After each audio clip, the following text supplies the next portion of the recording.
Hello, friends. Welcome to the channel. Meet You Know. This is my friend Phoenix, and today we're going to be doing a little bit of a round table on the Netflix Transformers series. Um, just gonna give a basic rundown and discuss where the show is, where it's going. Um, Do you have any opening remarks, Phoenix? Uh, I'll say hello, world, and I am ultimately nervous. It's my first time doing a video, and yeah, that's about it.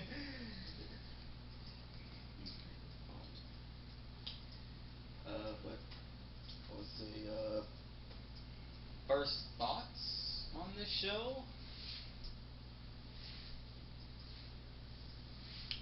Netflix definitely went a different route with that. Definitely went a different route. I can say that. So, first on my list of topics is series progression. And I can definitely appreciate the flow that the series is going in, even though I feel like it's a little bit rushed.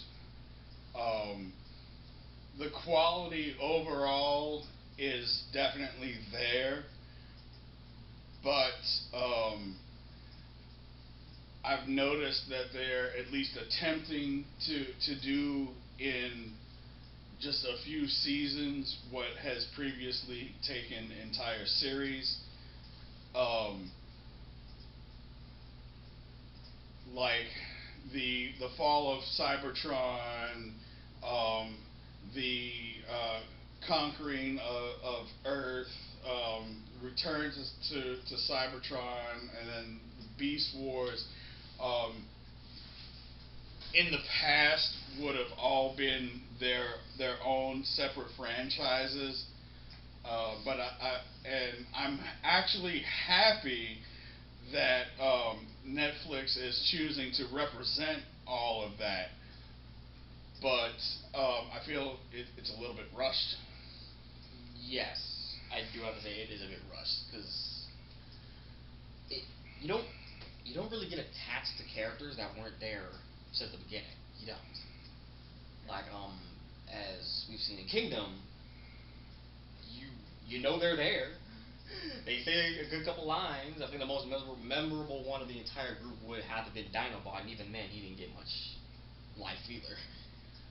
Um, I think in that aspect, Netflix is going for a more condensed, centralized cast. Like they definitely wanted to make sure that they included fan favorites, but Mm-hmm. they where they had opportunities to flesh out the cast and have some more not really side characters, but maybe lesser known fan favorites. They talked about them, but mostly brushed them to the side. Um, so as far as the roster goes, who are you glad that they included, and who did they leave out that you would have preferred to have seen? I am honestly glad that I'm young, so I kind of grew up on the Bayverse at first. I'll admit that, which I'll admit kind of after watching both the original series and Bayverse, they're vastly different qualities. But my favorite always was Jetfire, the old guy. But when they introduced him into when I went back and watched it, I also fell in love with the original Jetfire as well.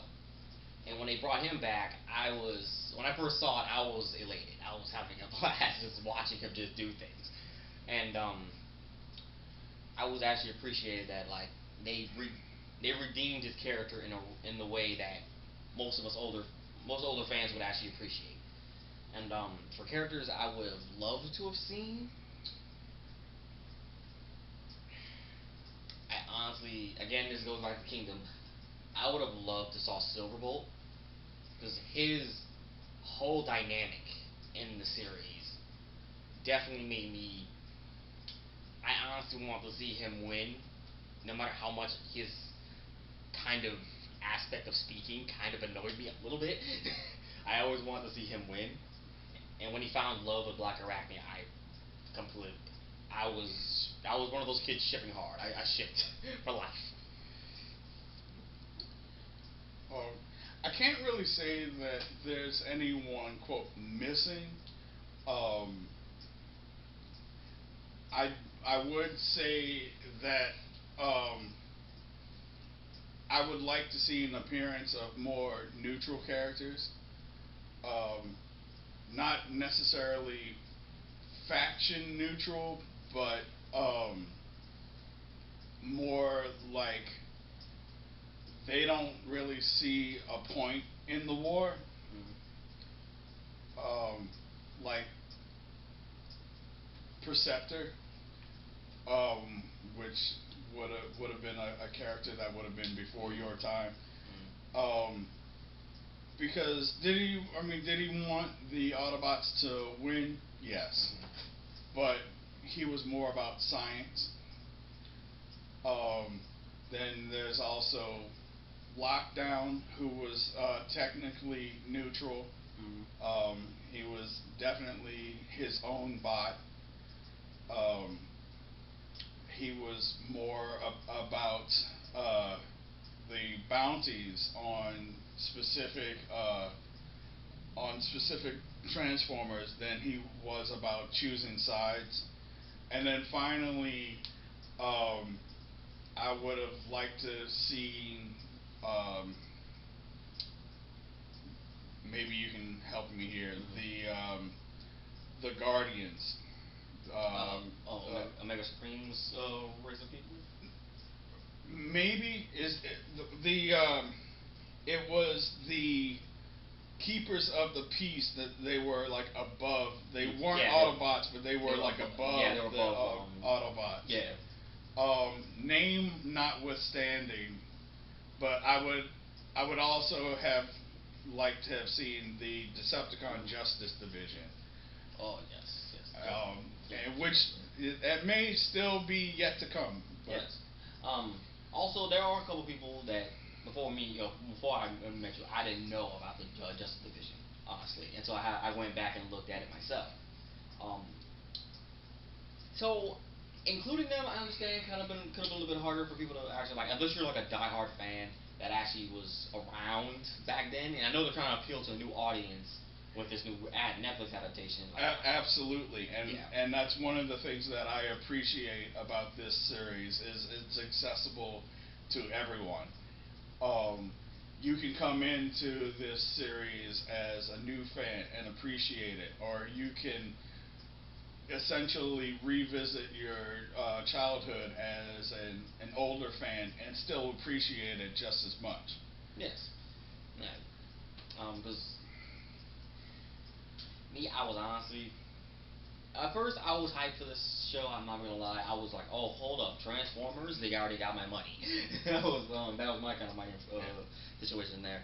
Um, but the fact that they're really they revitalized the series enough that you was able to actually get into it get into it as a new person. Like I'm pretty sure if I brought my nieces and nephews into this, they probably, if they were into it, they would probably enjoy this as much as I did. Because it's not too hard for them to understand. There's some things that you probably need to be a diehard fan to know. Because like for other movies that got rebooted, some things fly over the head and some things are laid out, which I did appreciate. Yeah. Well, which is why I definitely appreciated the depth of character development. You don't have certain archetypes just placed. They actually go into detail of, okay, here's this character. This is why they are the way that they are. Which is particularly evident with your favorite, Jetfire. They just don't throw him at you, and it's like, okay, this is Jetfire, and he is a sky commander for the Autobots. They actually give you background. Mhm. He was a scientist. He Yep. was best friends with Yep. Starscream.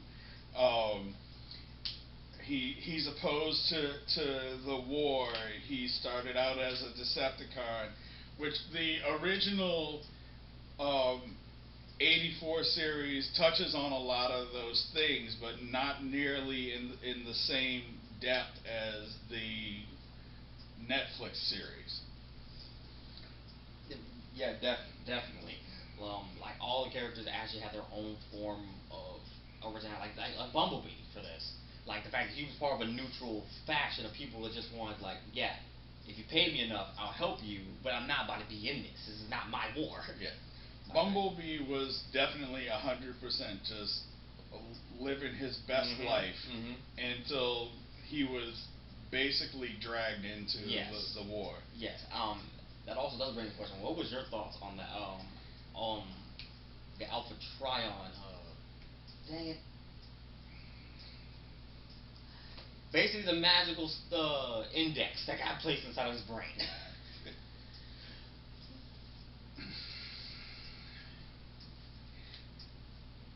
I'll just the only comment that I can really make on that is that no franchise is without its flaws, and I feel like that was a hand wave moment.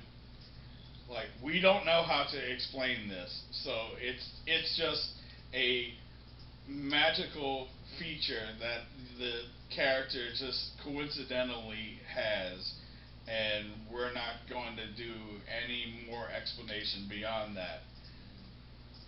Yes, very much so. 'Cause, like, I remember when we first got introduced to it, it was literally when Ultra Magnus, like, not really dies, but like, well, you heard about it from Optimus of what it is.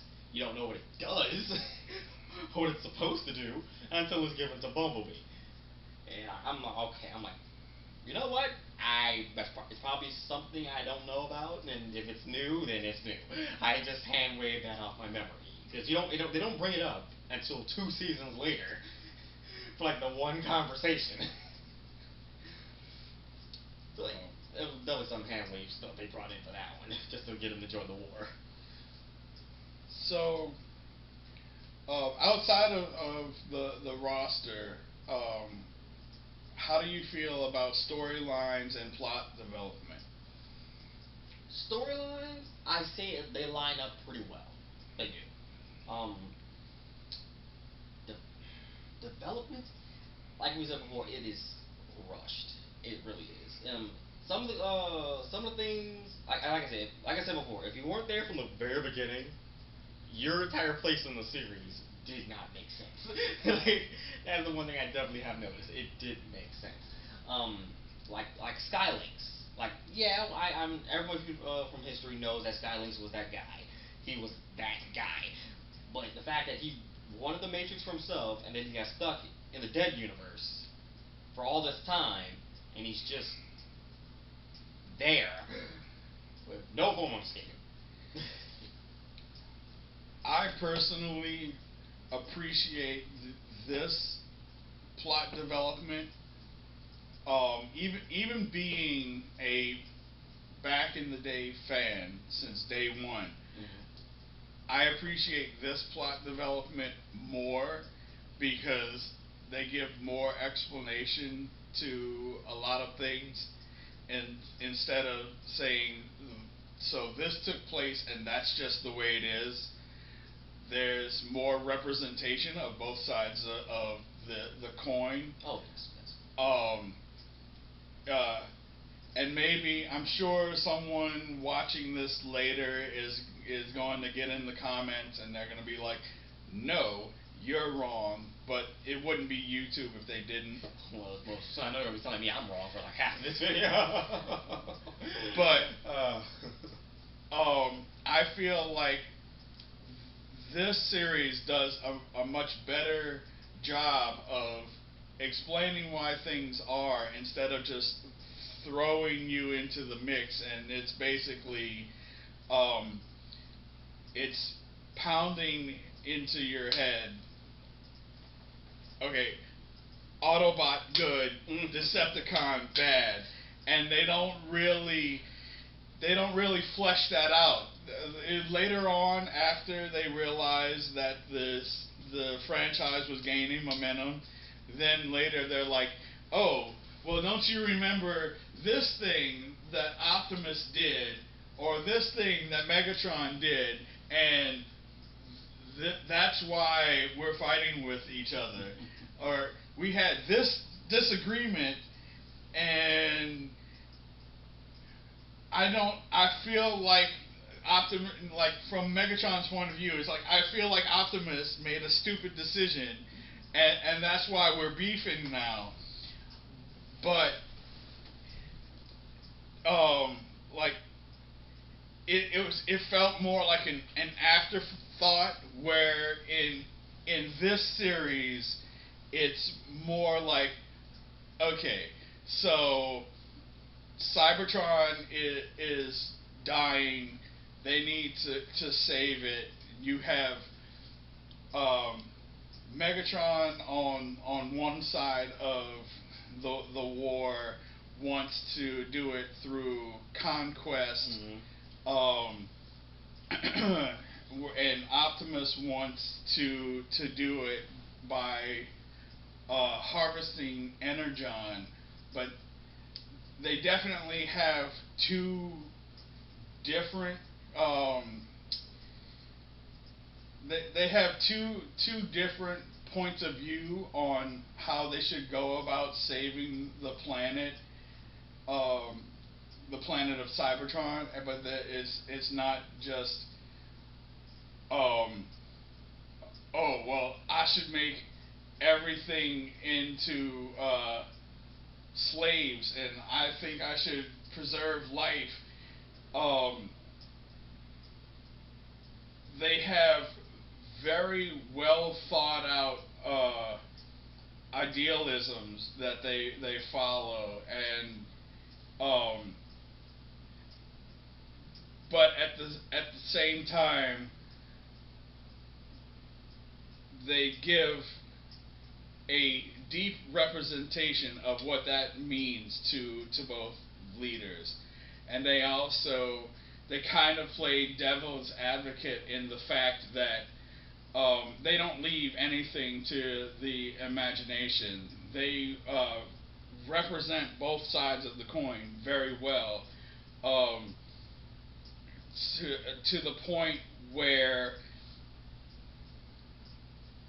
the inclusion of the shattered glass toys kind of make more sense, because the series really makes you look at it and think critically, and like, yeah, Optimus really could be the true villain. Does Megatron come with his problems? Yes. Are there issues with the way that he wants to shape the future of Cybertron? Yes. Or yes. But does that necessarily make him wrong? Maybe not. Yeah. I definitely love your point of the fact that you be both sides of the coin. I did love that Megatron, in his way of thinking at the beginning of the series, he had the right mindset from how he explained it. Like, there used to be, people of this rank was above everybody else, but the people of that lower rank were just put in the pits. Like, I did love, like, I'm not gonna lie, at the beginning of the series, I personally believed that Megatron was right. I did. Because nobody should be discriminated but based on what ranking you are. But I think along the way, he definitely got misconstrued of what it possibly was. Because, like, literally at times, when Optimus wanted peace, and they want to talk things out about possible truce or surrender, somebody got attacked, and then Megatron misworded it to the people. It's like Optimus attacked me, but I wanted a truce. He's the one that's going to destroy Cybertron, which one isn't true from how it went, and also the fact is also possibly foreshadowing the fact that yes, Optimus might destroy Cybertron all at the same time, which I definitely did appreciate. But I really I really appreciated the concept of duality Mm. and how they were like, okay, so if we preserve the Allspark and we keep it on Cybertron, Cybertron will continue to live. But on the other side of that is Optimus with. But if I leave the Allspark on Cybertron, yes, Cybertron will continue to live. But if it gets into the hands of Megatron, is that really a future that we want to live in? Which definitely brought him up to a very hard decision, like keep it on the planet or send it off into space, which Right. personally was, I think, was the Because right idea. I think he knew full well that Megatron, if he not only would he use it to bend Cybertron to his vision, but he would have found a way to weaponize it. Yep. Yep. Um, but at the same time, by saving the Allspark from Megatron, he dooms the planet anyway. So like, they're definitely both sides. Both sides is definitely from perspective and how pressure could really make somebody think differently. I won't say wrong, but think differently and not logically enough in situations. Like I'm not saying that Optimus throwing into space was a bad idea. Like I completely agree that was probably the best bet. If he himself and the rest of the Autobots that he had in his time with him at the time and just went into space, eventually they probably would have came back. Maybe a millennium later, but they would have came back, and they would have seen that this planet probably would have been even destroyed way worse than what it was. Which, in fairness, I feel like both leaders have drifted from their original intent. Yeah, original ideas. Yep. Um, with that said, um, how like how do you feel the series is pushing the narrative at this point? Like, we know that Unicron has been introduced. We know that he is a very real and powerful presence. Um, are you anticipating the same rehash? Like, are we going to see the World Destroyer? Are we headed towards zombies, or do you think that do you think maybe they'll take a new direction this time? I honestly say that. I mean, I have not seen all. I mean, I've seen or read all of Transformers. I have not, but I can honestly say that with how the season ended, they're definitely lining up for something original. It looks. If it's not, please tell me in the comments if you guys have any ideas. I would definitely love to hear it. But I would love. I really think it's going to something new because we already know that Megatron gets reformatted to Galvatron. Spoilers ahead. But getting reformatted again, that is something we have not really seen before. Um, yeah, I can see that. I can definitely agree with that because um, Unicron previously has been much more hands on. Hmm. I can definitely say that I'm glad for once that they didn't go the whole route of, oh, surprise, Unicron has been Earth the entire time. Yeah, I'm that. sick of that trope, and Yes. I'm glad that they didn't go that direction. Yes. I do.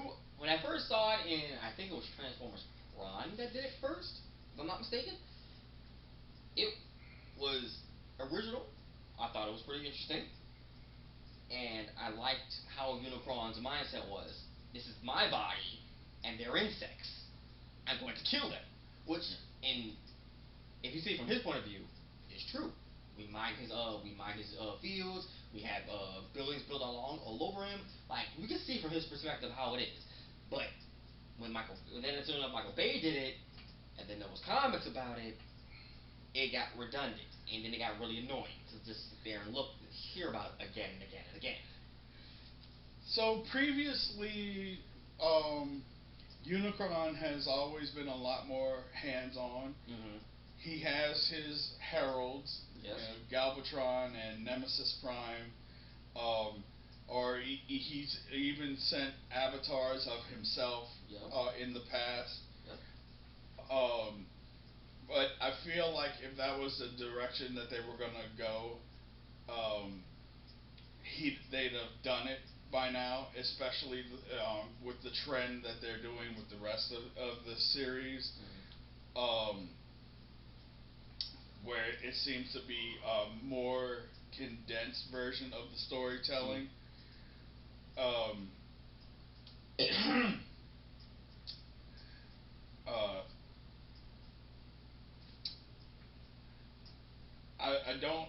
I don't know how I feel about in the span of less than 6 episodes we've seen his heralds appear on Earth, and already essentially be destroyed just to be reformatted. I'm not sure where they're going with that. Um, but it definitely leads me to believe that for once they're going to take a fresh take on Unicron. Maybe he'll be a little more than just the Galactus of Transformers. Again, shows up, destroys world, absorbs energy, rinse and repeat. Um, what about the toys? The toys. For this series, I definitely say the one thing I did enjoy was the fact is, as you've have told me before, that the toys and the screen accurate versions are literally the same. So when people have like, oh my goodness, this person has uh, gaps here or holes there, their counterparts literally have the same thing. So that they're literally screen accurate, which I definitely enjoyed. Um, and growing up in the '80s, I wasn't aware of it as a child. I'm aware of it now as an adult, looking back, and I can definitely see that. Um, I can see the show for what it was. It was a giant infomercial designed to sell toys. Mm-hmm. But I feel like as much as the show was an infomercial designed to sell toys, I feel like they produced the show and then they reverse engineered the toys. And so even though the show was designed to sell toys, I feel like the toys in a way were still an afterthought. Mm-hmm. It's like, okay, so we have this visual representation of what the toy will be later, but um, now we need a toy for it. How do we achieve that? And it was definitely evident in the engineering in the toys, Mm-hmm. um, because they were either uh, poorly or lazily made. Um, what a lot of fans may be well aware of is that a lot of the Transformers were not original molds. They were, uh, in a way, stolen from previous toy lines. So it's not like Hasbro was making an effort to put any more. Uh, they weren't putting any more thought into the toys or the molds. They were just like, okay, this toy already exists. How can we make it fit into the universe that we've created? And they usually try to do that as quickly and as easily as they could. So um, you end up with a toy that is a not really a parody of the show, but at least inaccurate. So that so you create a situation where um, you have later you're trying to play catch up, so you have toys that are show accurate, where in this particular series they've flipped it and you have a show that is toy accurate. So like you said, no one could pick up any one individual toy and be like, oh, I don't like the paint deco, or there's a gap here that shouldn't be there, or this toy isn't really fleshed out the way it ought to be. Uh, because it seems like whatever production that they were working on at the moment, whichever season they pulled the toy from, um, they they had a storyline in mind. They had a character design put in place, um, and they knew they had a aesthetic that they were going for ahead of time, so that while they were generating these episodes, um, they could design the toy based off of the episode, so that the uh, and also vice versa, so that when the toy came out, um, the two would match so closely that whether the toy looked like the show or not would be a non-issue.